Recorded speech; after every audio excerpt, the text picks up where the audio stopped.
The Leafs are winners of back-to-back games as they welcome in the Winnipeg Jets to Scotiabank Arena. No Patrick Laine for the Jets, but it doesn't matter. The Leafs come away with a 3-1 victory at Scotiabank Arena, and there were so many things today that Leaf fans can say, oh, God, that felt nice. And the first thing, and it's the glaring thing, that Frederik Andersen played an extremely good game. For the first 40 minutes of the contest, the Leafs' offense and defense just flat out dominated the Winnipeg Jets. But every time Andersen had to make a key save, because it was a 1-0 game for most of it, or a 0-0 game for the first period, and then when they had the lead 1-0, Andersen had to make some big saves. And as I said in that Jack Campbell game a couple days ago, I said that it's not about how many saves you make, right? It's the timely saves. You could allow 3 goals on 20 shots, but if 5 shots are in the last 2 minutes to hold on to a win, who cares? But Frederik Andersen wasn't giving the Leafs that in the first couple of games. But today, in a tight game, Frederik Andersen was awesome. We'll get more to him later on. But let's get to the goals. Let's see what happened in this game today. All right? Like I said, no scoring in the first period.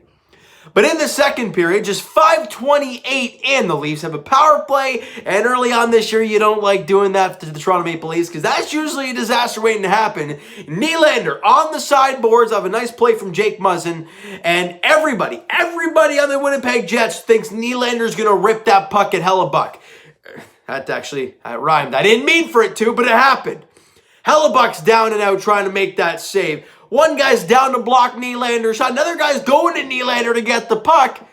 Meanwhile, John Tavares is sitting in the slot ready for that one-timer with a wide-open cage. Nylander puts it on a silver platter for him, and Tavares buries it to make it a 1-0 Leaf lead, 5:28 into the period. Finally, we have a goal, and you're in front 1-0 after dominating play for the entirety of the first period, and at least through the first 5 minutes of the second period. So a great job by the Toronto Maple Leafs.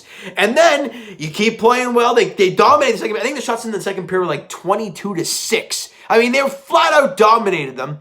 And then with under 2 minutes to play, 18:39 into the period, Matthews drops it off for Justin Holl, who he just walks into this blast from the point. He rips it. It squeaks just through Hellebuck, but it sits there behind him. But who's right there to chop in the garbage? Mitch Marner, as he buries his second goal of the year. I think it was the second goal of the season. And it's a 2-0 Leaf lead late in the second period. Now all you got to do is go into the second intermission. Feeling good, up 2-0. Yeah, no, they can't do that. Just over 30 seconds after that, the Leafs kind of sit back and relax, and Kyle Connor scores to make it a 2-1 game with 47 seconds left in the second period. You can't allow that to happen. Because that's the one thing I want to knock this team on today. It's the late second period goal, because you gave them all the momentum going into the third period. They ended up getting an early power play in that third period, and even a late power. I think they had 4 penalties in this game. They had 5 in the last one. They got to find a way to get more discipline, though. They've been very good. They've killed all those off, which is fantastic. But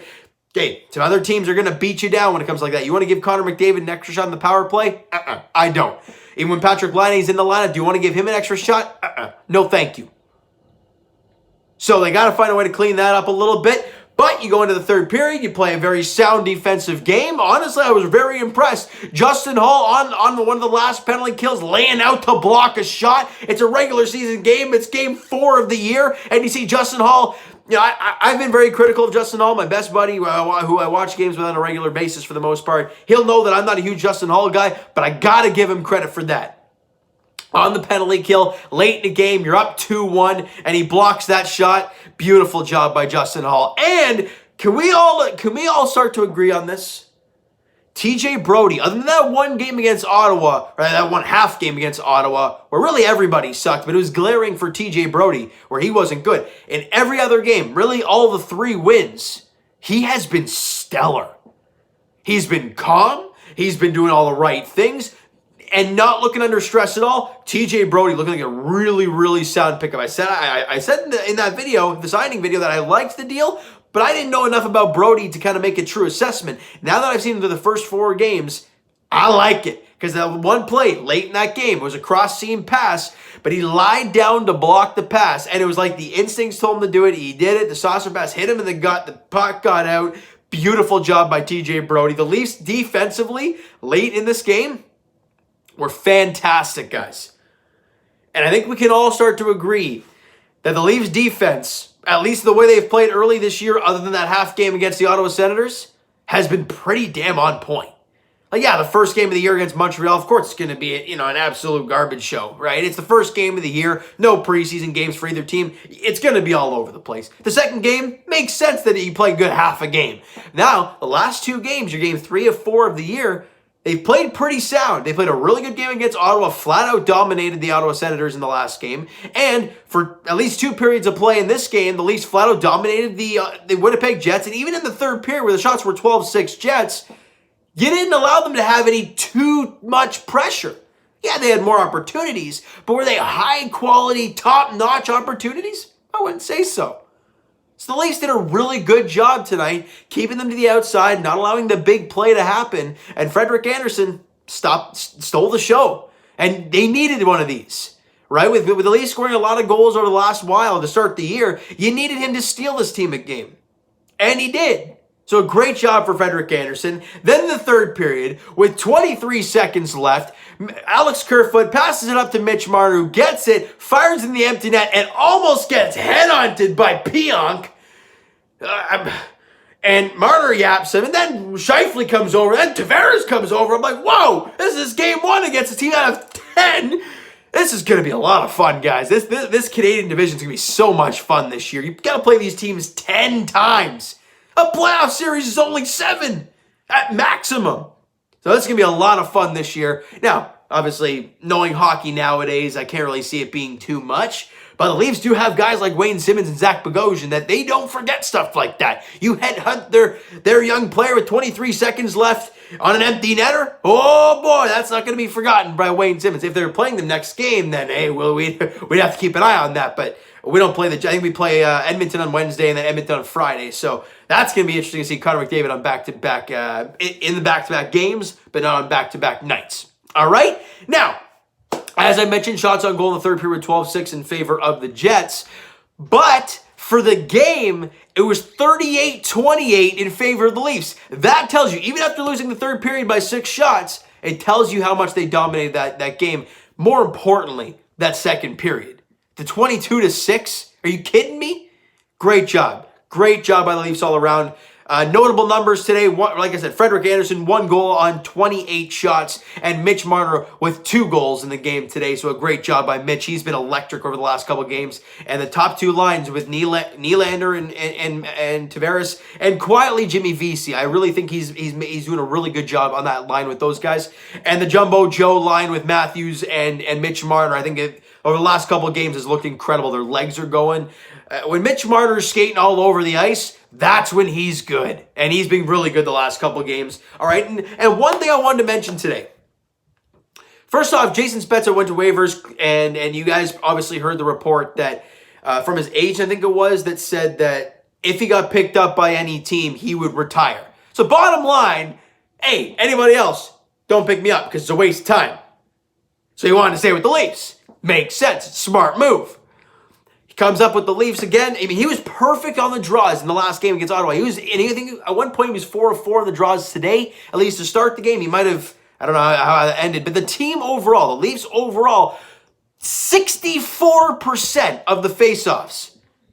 They dominated the faceoff dot against Ottawa in the last game, and they dominated the faceoff dot again tonight against the Jets.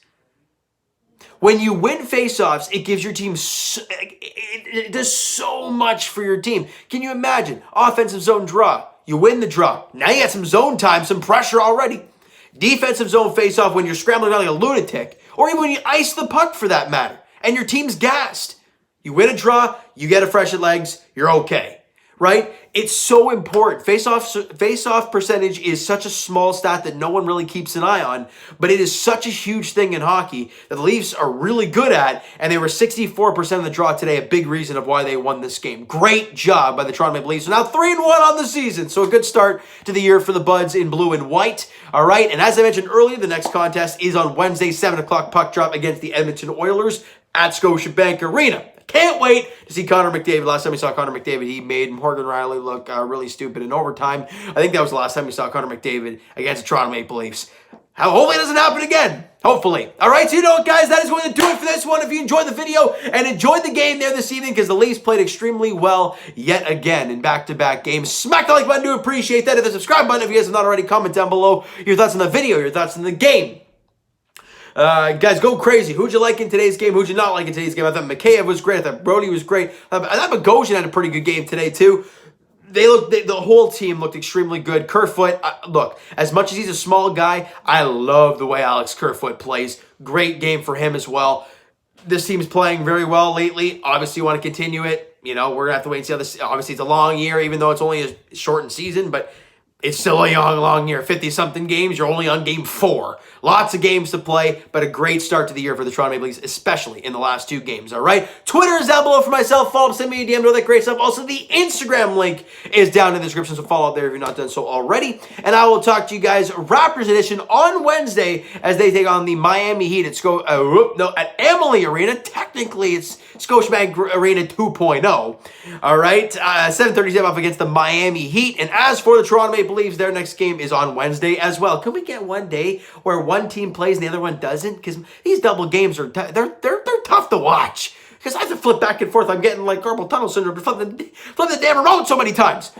7 o'clock puck drop though at Scotiabank Arena against the Edmonton Oilers on Wednesday. Leafs looking for 3 straight W's and to continue to play extremely well and sound hockey and continue to play really good defense. And I'd love to see Frederik Andersen have another great performance. All right, so thank you guys so much for listening and watching. Hope you guys enjoyed the video. Talk to you guys then.